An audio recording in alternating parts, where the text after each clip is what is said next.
Let me guess. Unknown caller? You could reduce the number of unwanted calls and emails with online privacy protection. The latest innovation from Discover.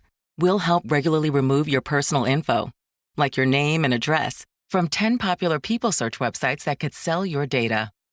And we'll do it for free. Activate in the Discover app. See terms and learn more at discover.com/online privacy protection. Empire.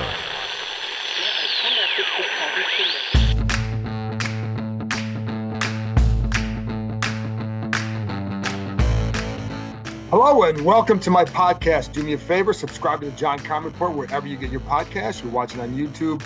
Like button, subscribe button. You can find us there as part of Empire Media. That's AMPIRE. Always much appreciated. Let's get to it. It's the Cardiac Commanders here. A 17-16 win over the Colts. Last second dramatic fashion. I'm here with the voice of the Commanders, Bram Weinstein, to recap the third straight win. Bram, first of all, as a play-by-play guy, how was your voice at the end? How do you handle that? It was fun. That was a really fun one. Sorry about the framing, bad lighting. You're catching me on 3 beers after the game, John. So Right. careful with what you asked this evening. Oh, I don't know. Maybe. Yeah, we had a celebratory dinner after the game tonight. Everybody was kind of juiced up afterwards. It was a blast. There's kind of nothing like it when you come back in the 2-minute drill like that, especially when the offense hadn't really done much. So it was a bit of a surprise, honestly. And man, Terry McLaurin, he's a superhero, huh? Yeah, we're going to get to him. But it's funny because in the locker room, I told Taylor Heineke, I'm like, maybe you should just throw a pick on the first play of the game because you'll probably then throw for like 400 yards because that's 2 games in a row. He's done this a lot in his career. And this is one thing I've always admired about him is that he throws a pick. It was a bad throw. You have Gibson open in the flat. Just take the layup there. And that's what the Colts give you all the time. So he forced it, pays for it, fine. Comes back with a field goal drive and a touchdown drive in dramatic fashion. But we'll get to more of that in a minute because we got to start with McLaurin. And this kid has certainly, we talked about this last week where I talked about with Nikki after the game and just like his ability, or maybe it was with you after the game. Yeah. I'm sorry. It was you. Sorry about that. But we talked about McLaurin after that third down play, the way he attacked it and how he had to work on that in his career. And then he goes and makes a play like this, and it's the same thing. This is something he worked on. This is why that guy earned the contract he did, is not because he makes that catch, it's because he worked to put himself in position to make that play. And then he goes and does it, and he's got such humility, and he's always talking about how he said even after the game, I can just pinch myself, the fact that I'm standing here talking about this, that I'm the guy they're trusting. Yep. And it's just like you run out of words to describe this guy. But it's funny, Bram, because he may never make an all-pro team or anything like that. I don't know. But he's a special guy here. Well, I mean, when you start making plays like this, then it starts making the rounds. Yeah. And, that play is going to get shown on loop, for the next 24 hours. It's one of the catches of the year. It saved their season again. It's 2 weeks in a row. He's been on the receiving end of saving their season. And, in this one in particular, I mean, if you've seen this replay, it's incredible where that's not even the route he was running. Like he ran a different route and then it's a scramble play and then he's just running down the field and Heineke chucks it up to him because he trusts him. And the guy makes a play on a corner who was the defensive player of the year not too long ago. Last week it was against Jair Alexander and this week it's against Stephon Gilmore. So there are 2 players on this team that I think because they don't win a lot and they haven't, they're not a high profile team or they're not high profile for the right reasons for sure. But there are 2 players on this team, him and John Allen now, that they're not just, Pro Bowl type players. They're all pro players now, best at their position type players now. And I'm not sure that, that they're going to get that kind of notoriety, but they belong in that conversation because he's making plays that win games at the end of games. And that catch today was spectacular. After the game, our producer was like, did you like that one better than remember the one in the Chargers game First game of the year last year, he made the one-handed crazy catch. And I'm like, well, that was an amazing catch, but that was in the first quarter of the first game of the season. The catch he made today won the game for them. I'm like, I would put this, this one goes up with the one in Atlanta last year where he was in the middle back of the end zone. Same thing with Heineke.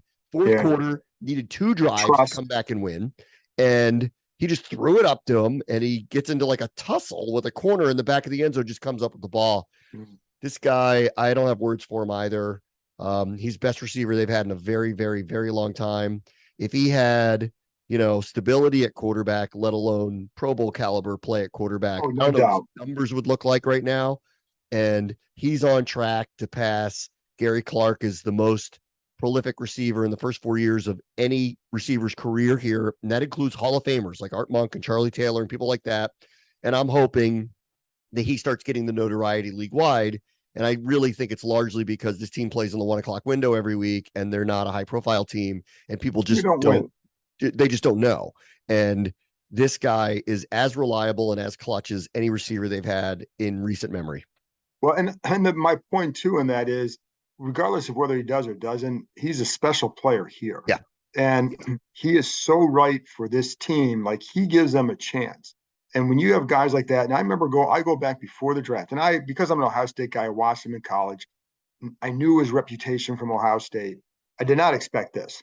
It would be a complete lie. But what I knew about him, he's the kind of guy, if you're trying to change your culture, you draft. Because I remember I referred to him as in February of that year as a culture changer. And that's what he is. So if you have a guy like that who gets a contract like he did, and then comes back and continues to attack his weaknesses like he does, and then makes these kind of plays, that sets an unbelievable tone. Now, there's more that's needed than Terry McLaurin.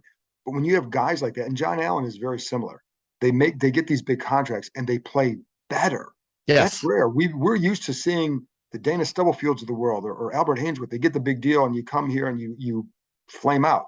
It's why you need to reward your own, and they have. Yes, correct. Yeah. You get to know these people. Like, they work with you for 4 years. They earn it. And that's why you pay your own. You draft well, you pay your own. That's how you get a really good franchise. And then you fill in the blanks with free agency. The free agency shouldn't be done to fix your team. It should be done to fill in holes that you have. Terry McLaurin and John Allen are core players. If this team's ever going to turn it around and be a contender, they're core reasons why that's going to happen. Thought today was really interesting, not just because he was back in Indianapolis and so much was made of him being in his hometown. Paris Campbell's on the Colts. Paris Campbell was his teammate at Ohio State. Paris Campbell was drafted higher than him in the same draft that he was. And it's not to say that Paris Campbell's not a pretty good player. He is. He ain't Terry McLaurin. No, well, he's not. And Paris was never the kind of route runner that Terry was either. And that was like, I knew that, but Paris is a playmaker, and we saw that today. Yes. But then you throw Curtis Samuel there. I'm going to my Buckeye roots, but you throw Curtis Samuel out there, who had some big plays on 4th down today too. He made some big catches as well. And it's just that McLaurin makes those in those moments. And it's not like he's wide open. Like, he was open. It's just that Taylor couldn't get it all the way over Gilmore's head. But it's the plays he's making. The Jair Alexander, it's highly contested. Yes. You have to win that by fierce desire. That's it. And even the one that he caught today, like, he's going upward. I'm like, he's going to catch that. But does Gilmore get his hands on it all? Does he have to wrestle away? He made sure he didn't do it. And that's what I appreciate about him, is that what he said is, because I even asked him after the game, you say you work on these contested, like, what did you do today that you weren't doing earlier in your career? And he talked about the way he has to tuck the ball and roll and on all that. It's like little details that have made a good receiver. And you get a lot of guys who sometimes try to work on their game and enhance their game by doing things that they really aren't capable of doing, or working things they're not capable of really doing, but what he does is work on things that, like, okay, you need to come back for the ball better. Well, you can do that. It's just being aggressive and attacking it. How do you do that? And the same in those contested catches. Like, he can't make himself taller, but he can handle those situations better. And it's, again, that's why I think this guy is special, because all those qualities, teammates gravitate to him. Just watch the guys around him. And the other thing is, Bram, like, watching him. So he leaves the press conference today. We're in the press conference, we talk to him. He goes outside. You hear this big cheer. So a few of us scurry out of the press conference. We had Taylor Heineke coming up, get out of the press conference from Heineke, And then it's all Terry and his family and friends, and the hugs and the tears and the joy and the smiles and the laughter with all of them was cool to see because of who he is and what he means to them and what they mean to him. And it was such a special thing to see, but it's because of the kind of guy he is. He's easy to root for. I mean, like, that's why I'm so glad he's on this team. He's easy to root for. Like, he's not a diva. Like, he should be on this team. He should be. He's not. He's as down to earth as you're going to find. Like, the first thing he did when he got that contract was write a letter to the fans saying, I'm going to earn every penny of it. Yeah. Who does that? Like, like, who does that? He's in his 20s. Like, who does that? He's been everything and more. And, like, this is not again, we're going to talk about Heineke, I'm sure. Like, it's not an indictment of Wentz. It's like, when you need to make a play, your quarterback needs to trust the people they're going to go to. Heineke, there are a few people on this team that he has the experience with. McLaurin's one of them. This is 2 weeks in a row when something had to happen, when he's going to take a shot somewhere. Last week, it was Kenny Clark was in his face. He's got to throw to a spot. Where's he going to throw it to? He throws it towards McLaurin. He trusts them. Like this week, he had to make a play. He had a little extra time, turns into a backyard play. I think Heineke likes that a little bit. Ice in the veins. Where's he throw the ball? Terry McLaurin. Like, I think you'll see in the coming weeks, J.D. McKissick may see that pass a couple times. I think you'll see Logan Thomas. Didn't happen today, but I bet you'll see it because Heineke trusts these people, and there's good reason to do it. And McLaurin rewards them. I mean, honestly, like, to me, would that catch his play of the year so far for them? Save their season. Might be play of the year in the NFL, frankly. Especially if they end up somehow getting into the playoffs. It's play of the year. Listen, and let's go to Heineke for a second here because, yes, this isn't an indictment on Carson Wentz. It's just that what Heineke adds. So the fourth down and one play on that drive, it's his legs that keep it alive. He starts like there's nothing open, starts up in the pocket, and Yannick Ngakoue is right there. He somehow gets away from him and escapes out to the right. And on the run, he keeps the play alive, keeps his eyes down the field, and he finds Curtis Samuel. It's the legs that get him out of there. I don't, now maybe on that play, they run a different play with Wentz. I don't know. And again, it's not, Heineke's doing a good job right now. And I think it's and this is what I thought, like 2 weeks ago, watching Chicago, and my thought was, even right after the game, his lack of mobility is limiting the offense. And I think Heineke's mobility is helping it. And that was a situation. And then even on that pass to McLaurin, what I really like from Heineke is the poise that he showed. And, he stayed within the pocket. He could have broken contain. He didn't because he didn't need to. Instead, he backed up. So he got a better all-around view of the entire field. And that's where he throws to McLaurin. But it's because of how he handled himself in the pocket that got him there. And so, like, there are things that kid does that do help. We always say this. We know the flaws. We know he's limited. We know what his future is and all that. Blah, blah, blah. He helped him win the game again. I mean, that kid's got something too. And it's funny, Bram, because like I tell people, last 10 games, he's 7-3. I mean, like, yes, at some point, and I know he beat Sam Ehlinger today, but last week he beat Aaron Rodgers. Last year he beat Tom Brady. Last year he beat Russell Wilson. Last year he beat Derek Carr. Like, and the 3 losses were when the team had half of their roster because of COVID.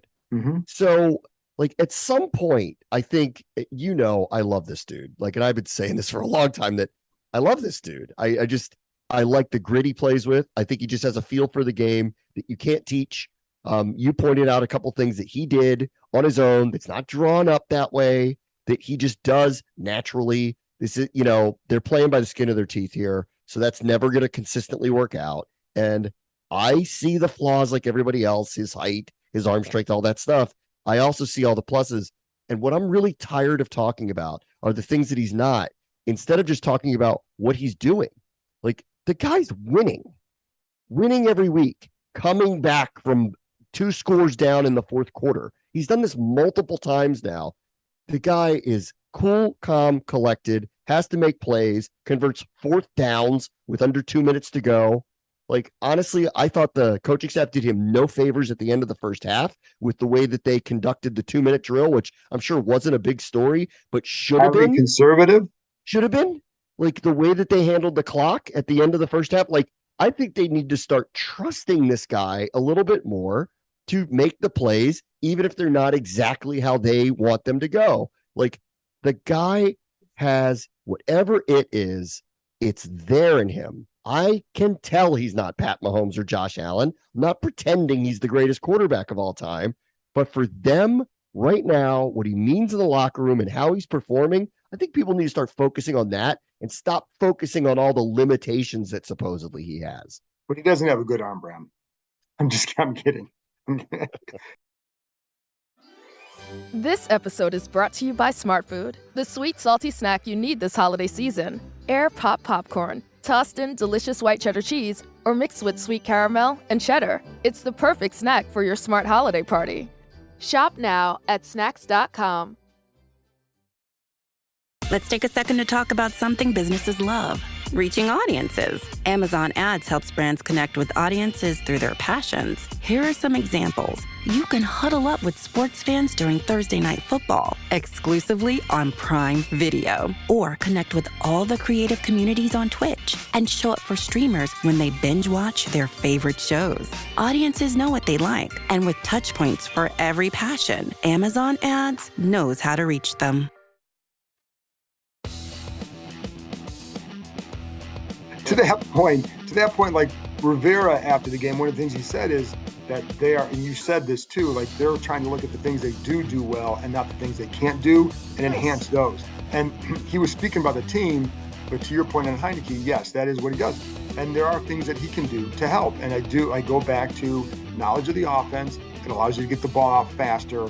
And then also the ability to make plays with your legs and extend plays. And we saw that with Ellinger today too for the Colts. You know, if you can do that, then you give yourself a chance to at least make some plays that can push you in position to win. I mean, I think you agree with this. I mean, look around the league at all the quarterbacks that, you know, are kind of traditional pocket quarterbacks. They're getting run out of the league right now. Like, some mobility is necessary. You don't have to be Josh Allen or Lamar Jackson or Kyler Murray, but you do need to be able to move, because if you can't, you're a sitting duck right now, the way teams are playing defense. So mobility really matters. And I talked to you about this, and I've talked to others about this, and I said this on my show, and I'll reiterate it. You know, like, after watching, I unfortunately wasn't able to do the Tuesday night show with you because I've been sick for like a week and a half. So I had to bail on you last week. But like, after rewatching Green Bay last week, you know, there were more pressures in that game than there were in any other game. Like, the offensive line did not hold up. No. Guess what the difference was? Like, the quarterback who can move a little bit knows the offense pretty well. And again, this isn't an indictment on Wentz, because the bottom line is this: the more I watch them, the more I realize, and this goes back to something I'm not going to, you know, harp on, but like, they made a mistake in personnel in the offensive line. It's hurt them, right? And they've tried 8 million combinations, mainly because of injury, not because of performance, but mainly because of injuries. They've tried a lot of different combinations. I'm pretty convinced that there is no combination that's on this team that's going to be really good. It might be effective enough, but it's not going to be really good. And therefore, like, especially off the Green Bay game, you know, to me, I don't see a path by putting Wentz back in. Like, I think they need someone who's more mobile, whether they win or they lose. And I don't know if that's the decision they're going to make, but I would think that if they're being, you know, reasonable about it, I think that they know that, like, Wentz is put in a very tough position because of what's in front of him. And Heineke gives them the option to run an offense that has a vulnerability in front of it. And I don't know that Wentz can really create the way that Heineke can right now. If they fix the offensive line and you want to have an argument about what the future is at quarterback, I'll hear it. But for the here and now, over the next, you know, definitely 2 weeks and then beyond, I don't know that they have much of a choice.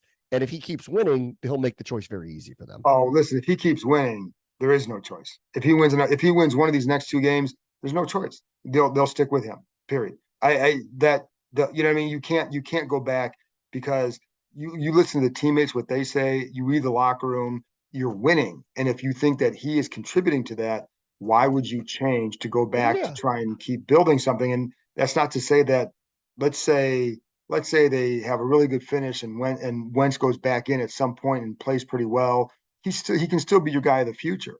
There's, you know, if that's what you want, because you get him more comfortable in this offense, and you actually build the interior of the offensive line to help him.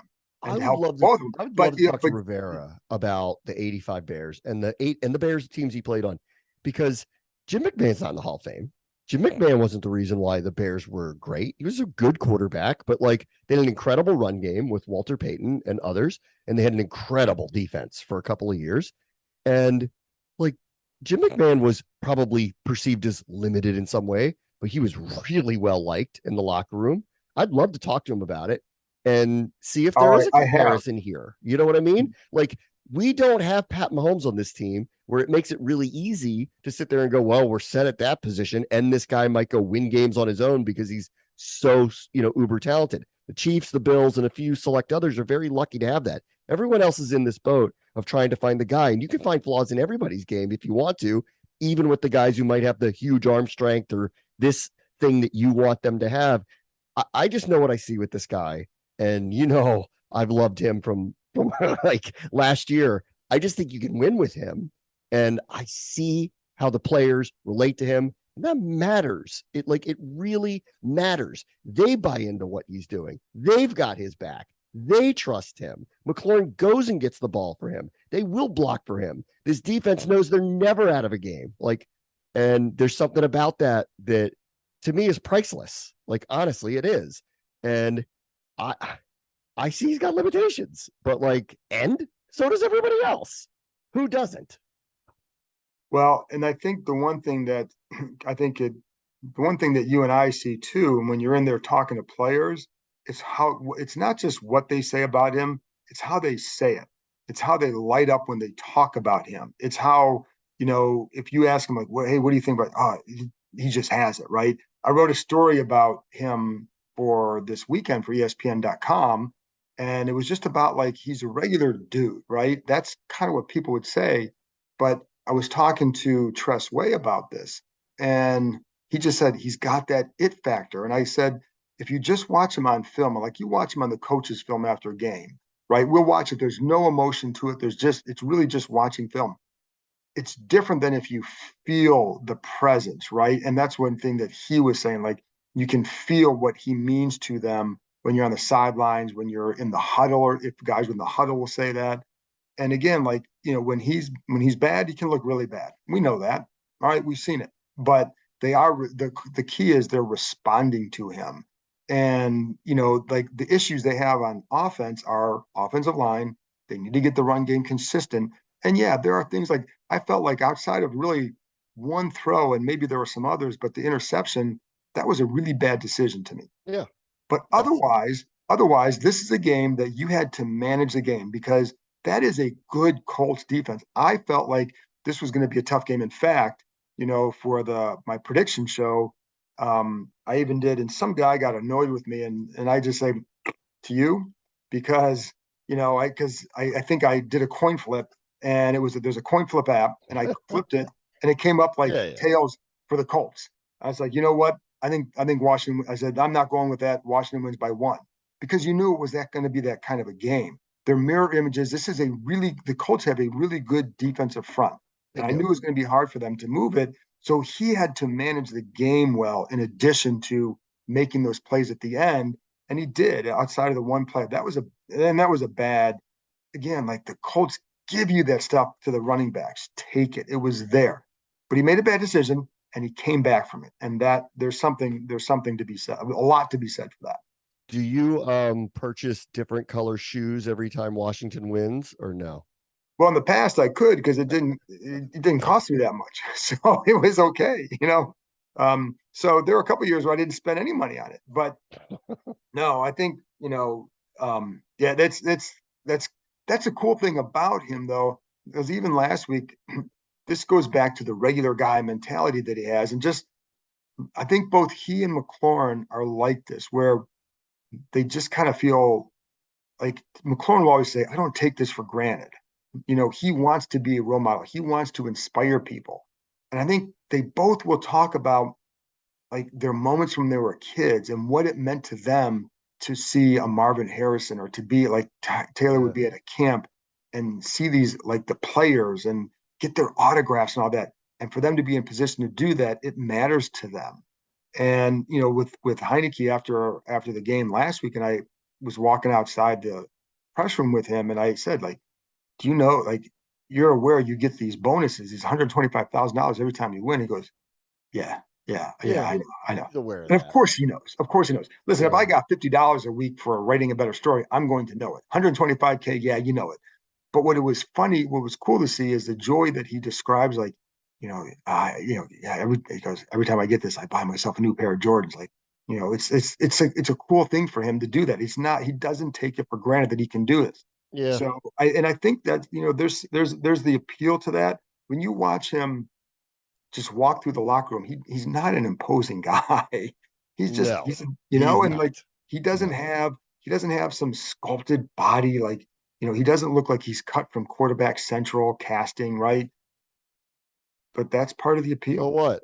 Yeah. Yeah. So what? I mean, I know. like, Yeah. It's the appeal, funny. though. Like, It's the you appeal. asked me, like, initially when we started talking, like, what, how do you feel after the game? And I never want to make these things about me, but I'm grateful too. I totally relate to this. Like, it's never a day when, like, I go in and, get ready to call one of these games that I am not. The first thing that happens when I walk into the stadiums, I'm just grateful to be there. I know how lucky I am to be there to do that. And there are days like today where they do what they did today in the fourth quarter, and it reminds me how lucky I am.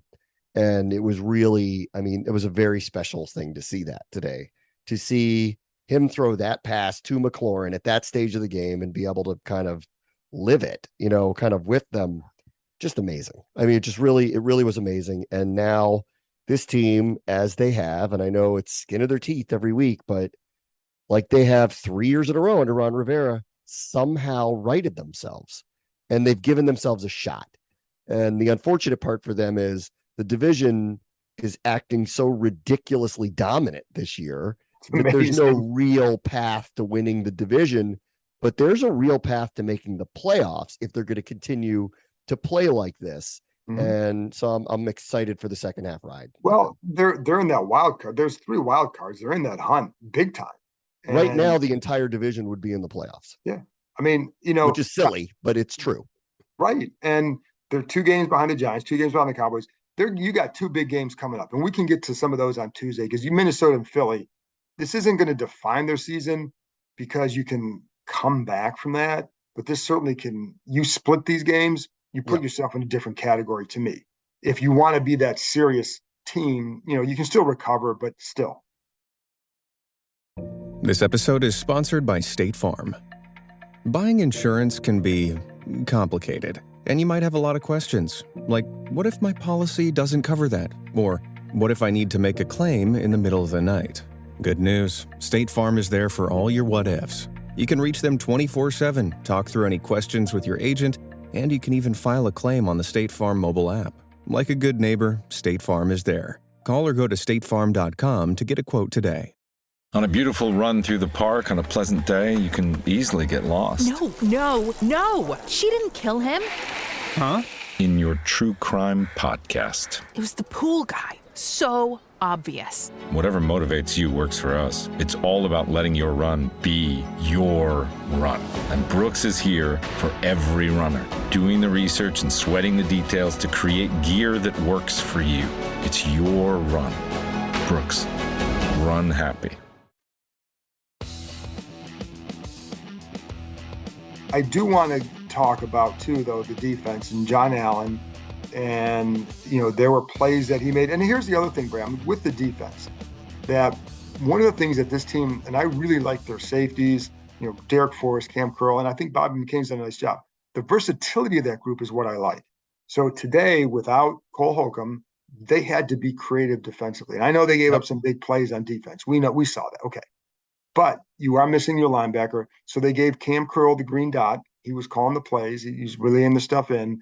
He'd be up in the box in the Buffalo nickel, sometimes in a linebacker role. But they were also using Bobby McCain in their 3 safety set in the slot. And that was it was the most he's played there. But he played it early in his career. But it was the ability to do that and to mix and match with these guys. I think that made a big difference too. And it was it's a good job of using your personnel. Yeah, I thought so. They're very thin at linebacker. I was very concerned with Holcomb being out. Holcomb feels like he's in on every tackle. And, the strength of the Colts, especially with the decision that they made you had to assume that it was going to be a heavy run game. And that's a world-class running back that they have. And I thought, tip of the cap to Jack Del Rio for really the last 4 or 5 weeks, really. They've been very, very good. They're giving up very few long plays. Long conversions are rare against them when they were historically bad at it. Thought McCain was very good today.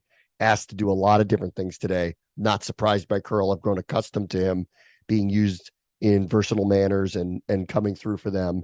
And in my opinion, at times can be like the second best player on their defense, and maybe the most important part of their defense.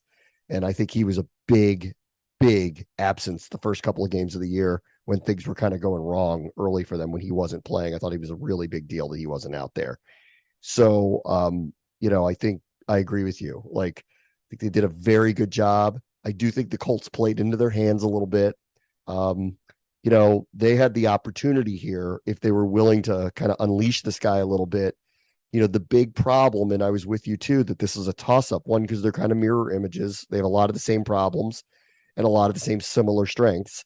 One of the things that I thought was problematic in trying to get ready for them is there's just kind of no tape on this guy Ellinger. You just really kind of don't know what you're going to do. And all these people are telling me, pregame, oh, they love his arm and oh, they love his gutsiness and oh, they think he's really accurate.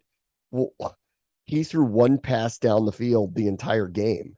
So Washington comes out here with 5 defensive linemen, 1 linebacker. They're rotating these safeties. It's like they're demanding.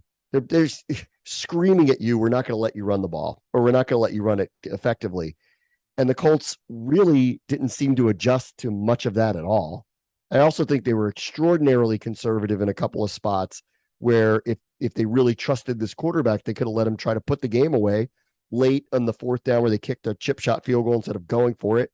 And I maybe this might be controversial to say this, but like on 4th and an inch, I know you're at your own 35-yard line, but to punt it back to you have Jonathan Taylor on your team to punt it back to them with, in a 1-score game where if you get it, like you could at least make them use all their timeouts. And if you don't get it, they still have to score a touchdown. And if they do, there should be time on the other side of it. It read like they just didn't totally like they made this change, but didn't totally trust this guy. And Washington went, we're missing one of our best tacklers. We're one of the most reliable players. We're adjusting to it. And our adjustment is to put all these guys across the line of scrimmage to not make you run the ball. Thank you, Indianapolis, is kind of the way I feel about it. Like, I don't think that they made this change, but didn't truly trust the guy that they handed the ball over to. Well, I think they also didn't trust that Washington would go down and score either. And I think they trusted their defense. I agree with that, but still. No, I thought they might go for it. They took no chances with their offense. Like none. Like zero. It took them till the 4th quarter to throw a pass that went more than 10 yards in the air.